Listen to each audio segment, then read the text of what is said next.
പിതാവിനും പുത്രനും പരിശുദ്ധ റൂഹായിക്കും സ്തുതി, ആദ്യരെ പോലെ ഇപ്പോഴും എന്നേക്കും തന്നെ ആമീൻ. വചനപുലരിയിലേക്ക് ഏവർക്കും സ്വാഗതം. ജൂൺ മാസമാണ്. നമ്മുടെ കുട്ടികളെല്ലാം സ്കൂളിലേക്ക് പോകാൻ തയ്യാറായി നിൽക്കുകയാണ്.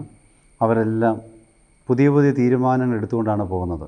മാതാപിതാക്കൾ പറഞ്ഞതുപോലെ, ടീച്ചേഴ്സ് പറഞ്ഞതുപോലെ നന്നായി പഠിക്കണം, എല്ലാ ദിവസവും കൃത്യമായി അന്നന്നത്തെ ഡ്യൂട്ടികളെല്ലാം തീർത്ത് മിടുക്കരാവണമെന്ന് ആഗ്രഹിച്ചുകൊണ്ടാണ് തീരുമാനം എടുത്തിരിക്കുന്നത്. നല്ല കാര്യമാണ്.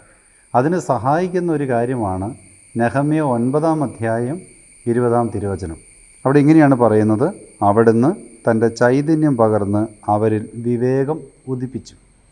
ദൈവത്തിൻ്റെ പരിശുദ്ധാത്മാവ്, ദൈവത്തിൻ്റെ ചൈതന്യം, അത് നമ്മളിലേക്ക് വരുമ്പോഴാണ് നമുക്ക് വിവേകവും ജ്ഞാനവും ലഭിക്കുന്നത്.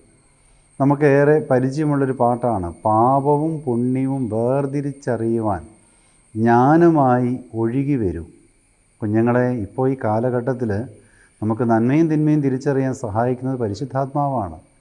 നമ്മുടെ ചുറ്റുപാടുകളൊക്കെ വളരെ അപകടകരമായ സാഹചര്യമാണുള്ളത്. പാപത്തിലേക്ക് നയിക്കാനുള്ള സാഹചര്യങ്ങൾ ഒത്തിരിയുണ്ട്.